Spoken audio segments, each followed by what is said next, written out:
presidente Milei, voy a votar a favor de la ley de emergencia en discapacidad.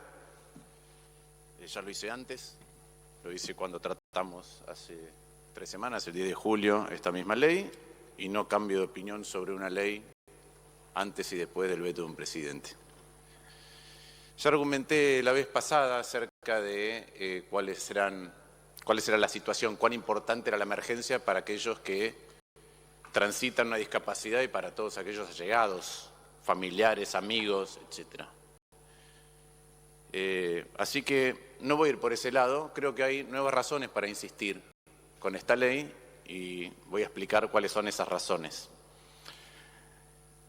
Las familias que estaban lidiando con esa situación en las que el gobierno las había puesto, por ahí pensaban, no conocen nuestro padecimiento, son crueles, son insensibles, pero por ahí, si les mostramos qué es lo que nos pasa, si nos manifestamos, si nos hacemos conocer, van a reaccionar.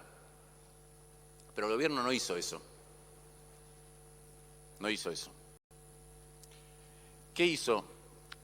Primero mintió el vocero diciendo que se había dado una pensión con una radiografía de un perro. Supimos por Español en los audios que eso era mentira y que Adorni lo sabía. Después un periodista le dijo, ¿usted mintió sobre esto? Y dijo, no, yo nunca dije eso, una mentira sobre la mentira.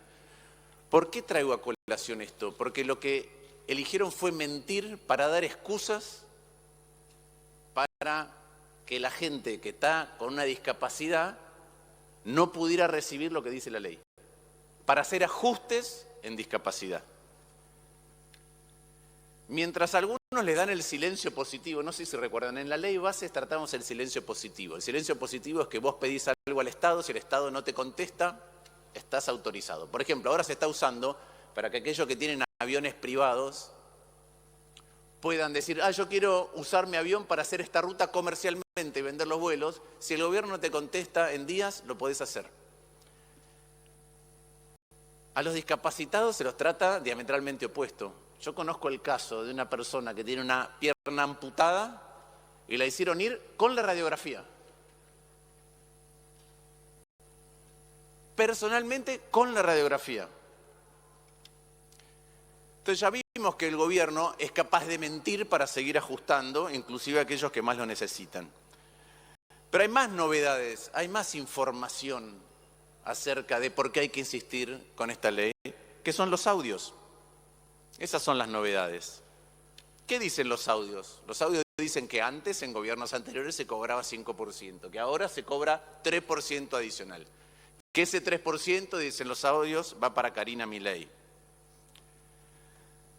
También es cierto que cuando alguien paga una coima es porque vende más caro de lo que debería vender.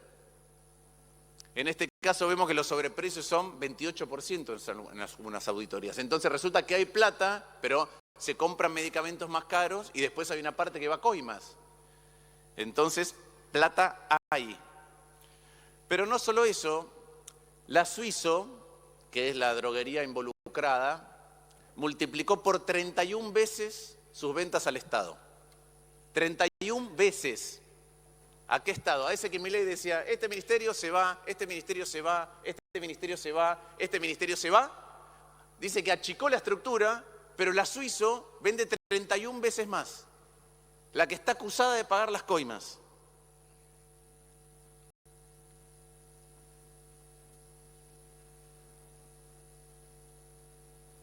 Además de eso, además de haber multiplicado, no sé, recién me acaban de decir, espero que no sea cierto, pero parece que hay una diputada de la ciudad de Buenos Aires, que es del espacio ahora libertario, es de Patricia Bullrich, que tiene un proyecto de declaración para hacer a Eduardo Kovalipker ciudadano ilustre de la ciudad de Buenos Aires.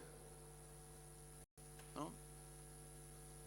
Investiguemos si eso es cierto, porque me acaba de llegar la información. Ahora, frente a todo esto, el gobierno más verborrágico de la historia no dice nada, absolutamente nada, y entra en esta disonancia cognitiva. No hay plata. ¿Para quién? Para aquellos que tienen una discapacidad. Después hay plata para otras cosas. Hay plata para las empresas más grandes, hay plata para bajar impuestos a los más ricos, hay plata para pagar coimas. Un tema adicional, que esto es mérito del periodista Andrés Lerner, en uno de los audios de Españolo dice que Karina Milei le robó la caja Mondino. Habla de la Fundación Exportar, ahora es una agencia, antes era una fundación. En el medio de todo el ajuste, en el año 2023, la agencia esta tenía 3.000 millones de pesos de presupuesto, en el 2024 tuvo 14.000 millones de pesos de presupuesto. La agencia pasó de Cancillería a la Secretaría de la Presidencia. No digo más. El presidente tiene esta disonancia cognitiva, él usa mucho esa expresión, disonancia cognitiva. Disonancia cognitiva, no hay plata para unos, pero sí para otros. Pero también tiene disonancia cognitiva cuando dice, acusa, dice son chorros, pero no los ve alrededor de él. Dice, cuando se manifestaron los jubilados, hay barras, pero no los ve alrededor de él. Ayer estaba repleto, busquen el audio y el informe de Gravia en Radio Con Voz acerca de cuántos barras identificados había ayer en el acto en Moreno. Acusa de la casta, igual que de la moto de Espert, es cierto. Acusa a otros de casta, pero no la ve alrededor. Y ayer habló de que la provincia de Buenos Aires está como está por sucesivas malas administraciones. Yo creo que es cierto, en parte porque después hay un contexto macro y la provincia de Buenos Aires está muy discriminada con los fondos. Pero es raro que el presidente hable de sucesivas malas administraciones y mire al costado y tenga como secretario de Turismo a Scioli, que fue 8 años gobernador de la provincia de Buenos Aires. Mire un poco más allá a su jefe de gabinete y lo encuentra Franco, que fue 4 años presidente del Banco de la provincia de Buenos Aires. Mire un poquito más allá, que los ven en la televisión defendiendo al presidente y lo encuentra Rucauf, que fue 2 años gobernador de la provincia de Buenos Aires y se fue en helicóptero dejándola incendiada. Mira un poquito más allá y lo debería ver a Ritondo, que fue 4 años ministro de Seguridad de la provincia de Buenos Aires y se alió en la provincia de Buenos Aires con el PRO que la gobernó otros 4 años. Son 8 más 4 más 2, 14 años. La provincia de Buenos Aires fue gobernada por los aliados de Milei. Ayer el presidente Milei, ahí tiene disonancia cognitiva, también tiene principio de revelación, ¿sí? A él le gusta la expresión principio de revelación. Bueno, Freud lo llamaba lapsus. Dijo, te rompen las piernas, compran las muletas con sobreprecios y te exigen que le des las gracias. Es increíble que ayer en un acto de cierre el presidente utilizara para graficar la corrupción el tema de la discapacidad, donde está saliendo la corrupción a gran escala que tiene su gobierno.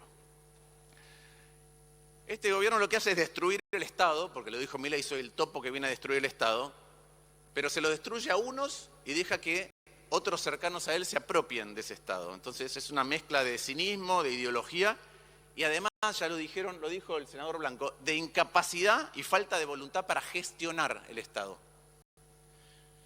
¿Por qué digo esto? Porque es muy probable que haya excesos en las pensiones por discapacidad. Se descentralizaron en algún momento. En los 90 hasta el 2003 eran menos de 80.000, entre el 2003 y el 2009 se sumaron 290.000 pensiones por discapacidad y del 2010 hasta la fecha 800.000 pensiones por discapacidad. Hoy llegan a 1.200.000 certificados de discapacidad. Cada vez que hay alguien que cobra una pensión que no debería cobrar, hay alguien que no la cobra y la debería cobrar, o hay gente que cobra de menos, porque si no, no hay plata. Ahora, voy a hacer algunas preguntas acerca de si este gobierno está gestionando el fraude. La pregunta es, ¿consultan con otros organismos del Estado similares que tienen problemáticas de ese tipo? ¿No se le preguntan al PAMI? ¿Le preguntan a ANSES cómo se lidia con los fraudes? ¿Le preguntan a las obras sociales cómo se hace para detectar fraude? ¿Les gusta el sector privado? ¿Le preguntan a las prepagas cómo detectan el fraude? ¿Están abocados a detectar el fraude? No, la verdad que no. Cuestiones que uno podría preguntarse, empezar a preguntarse sin conocimiento, porque yo no tengo conocimiento de ese tema, pero preguntas que me haría si estuviera ahí tratando de detectar el fraude. Primero, miraría qué provincias tienen proporcionalmente más discapacitados con respecto a otras en términos de su población. Entonces uno puede encontrar, por ejemplo, que el promedio es 2,7, entre 2,6 y 2,7% de discapacidad en las provincias. Pero no sé, Chaco tiene 8,8, Santiago del Estero tiene 7,9, Formosa tiene 6,7, Misiones tiene 6,4. Las tres primeras tienen el triple de pensiones por discapacidad en virtud de su población que el resto del país. Tierra del Fuego, no veo al senador Blanco, Tierra del Fuego, la senadora Ure, tiene 0,7. La Ciudad de Buenos Aires tiene 0,9. Quiere decir que las tres primeras provincias tienen 10 veces más proporción de discapacidad que Tierra del Fuego y Buenos Aires. Perdón, y la Ciudad de Buenos Aires. La provincia de Buenos Aires tiene 1,8. Entonces la primera pregunta que me haría es, a ver, contrastemos. ¿Puede uno bajar un nivel? Vamos a los municipios. Hay un municipio en Chaco con una denuncia penal porque tiene 10% de su población con discapacidad. En Formosa, recuerdo, en el año 2019, una denuncia de que había 18% en un municipio de Formosa con población con discapacidad. Uno puede seguir, ya puede ir depurando un padrón, baja un nivel y dice, bueno, vamos a chequear permanentemente con el CIPA, con el trabajo registrado, a pesar de que son dos cosas distintas. Pero puedo ver si alguien que tiene una discapacidad está haciendo un trabajo registrado para el cual se supone que tiene una discapacidad. Sigo. Se puede hasta chequear con lo que suben los ciudadanos voluntariamente a las redes, a ver si hay actividades que son incompatibles con la discapacidad que declaman o que tienen. ¿Quieren chequear más? En lugar de hacer ir a la gente con la discapacidad, hagan convenios con prestadores privados y que tengan que certificar la discapacidad que certificó otro médico. Y si hay incompatibilidad y dicen que no, investiguen en profundidad. Pueden dar un premio, un incentivo para toda detección de fraude que esté fehacientemente comprobada. No veo que estén haciendo eso. Pueden hacer entrevistas. Senador Lustó, por favor, vaya redondeando. Entrevistas remotas. Hay un montón de empresas de medicina, obras sociales, que hacen entrevistas remotas. Pueden, si quieren, este gobierno tenía un experto en inteligencia artificial y en energía nuclear. Pueden usar inteligencia artificial para peinar estas cosas. Es el funcionario que cuando estuvo en Estados Unidos dijo que el único problema que tenía la Argentina era que estaba poblada por argentinos. Estas son algunas ideas nomás. Seguro que si consultan con expertos van a encontrar muchísimas, pero muchísimas más formas de depurar una base de datos. ¿Para qué? Para detectar fraude de verdad. ¿Para qué? Para ajustar sin lastimar gente. ¿Para qué? Para si detectan muchas, poder aumentar las pensiones por discapacidad. ¿Para qué? Para que si detectan que hay gente que no las tiene, darle la pensión a la gente que no tiene la pensión que le corresponde. Ahora, si no encontraron nada, la pregunta es, ¿hicieron esto? Si no lo hicieron, ¿por qué están ajustando así? La segunda es, si lo hicieron, ¿encontraron algo? ¿Por qué no lo dicen? Tampoco lo dicen. Lo que uno ve es que no hay gestión para resolver los problemas. Y los problemas se resuelven trabajando, se resuelven con intención de resolverlos, con vocación de resolverlos y trabajando para resolverlos. Y eso no es lo que están haciendo. Da mucho más la sensación de que todo esto es una enorme excusa para eliminar de manera permanente el sistema de discapacidad, de atención de la discapacidad.